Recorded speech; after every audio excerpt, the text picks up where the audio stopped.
Speaking of impacts that players have made, not many have made a bigger impact than Bruno Fernandes so far this season.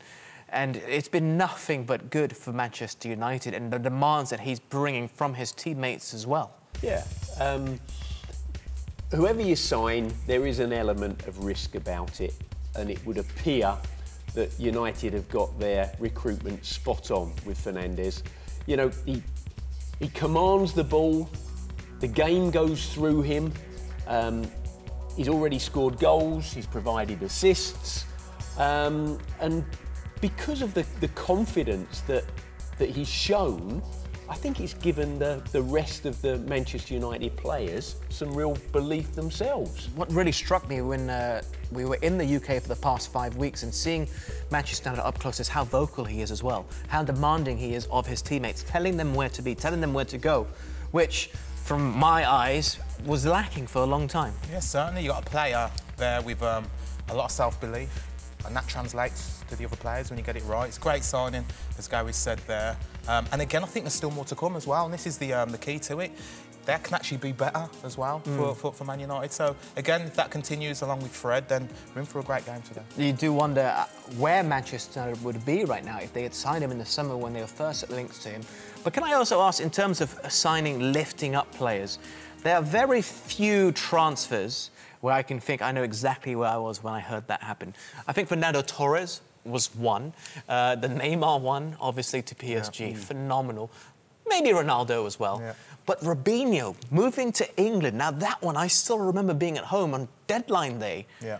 I remember I was on the physio's bench icing my ankle when they signed him. I was like, oh, OK, great, then I'm definitely not getting back in the team now. But, yeah, massive signing. And it's important for the club to make these things happen because it lifts the fans, it lifts everybody, and everybody's in anticipation about what these players are going to bring. You had great players at the club as well at Manchester City. We were just seeing Zabaleta, Joe Hart, Vincent Kompany. Do you think the signing of Robinho, because of who he was, that Brazilian flair coming from Real Madrid, also lifted the performance of everyone at City at the time? Yeah, definitely. The thing about signing players of that calibre is that we know who they are, but they don't know who we are. And I think the aim is to try and let them know that we're somebody as well. We can play a bit of football as well. I think that's a little kind of underlying, you know, self-belief, professionalism that's out there. So, yeah, all the other players try to lift their games. They knew if you didn't lift your game, you wasn't going to get a game with that calibre of player in your team.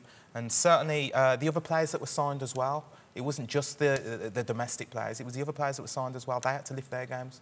I want to know how you reacted to it, because you in competition with him for the place. I mean, Joe Hart's not in competition with Robinho to start a match, is he? Nor is Vincent Kompany or any other position. Just your position. It was more, you knew that with him coming to the club for that amount of money, he was going to play regardless. It was about becoming a player who he could play with, who he wanted in the team as well, because he felt that he performed better with you in the team. Unfortunately for myself, that didn't quite, you know, manifest itself. It didn't work for me. But other players certainly, you know, came into fold. Stephen Ireland was one. He started to play exceptionally well and provided a lot of assists for Robinho when he was there. Yeah.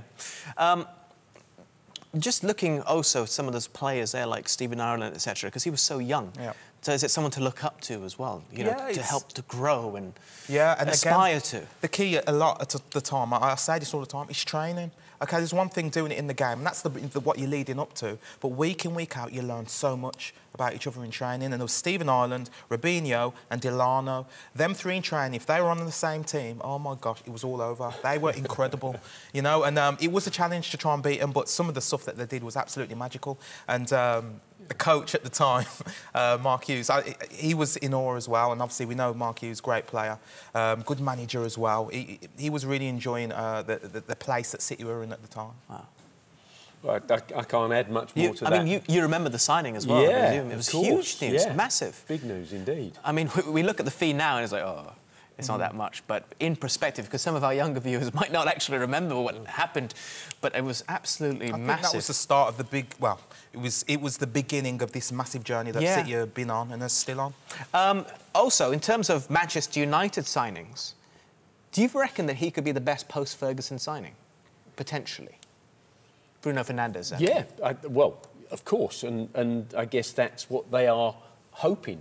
You know, I think the most incredible thing about this at the moment is that, you know, their huge signing that was a few years ago that we don't talk about anymore is Pogba. Yeah. we've forgotten him, haven't we? Oh, he's still there. I mean, we sort of mentioned him in passing. Well, barely, but, you know, he's very much history, isn't he? Allegedly, he wants to play with him, and he might change his mind about staying at the club. It'd be interesting to see, as you've spoken about, if it lifts Pogba's game, because he's got to lift his game a lot to match what Bruno has brought to the team so far.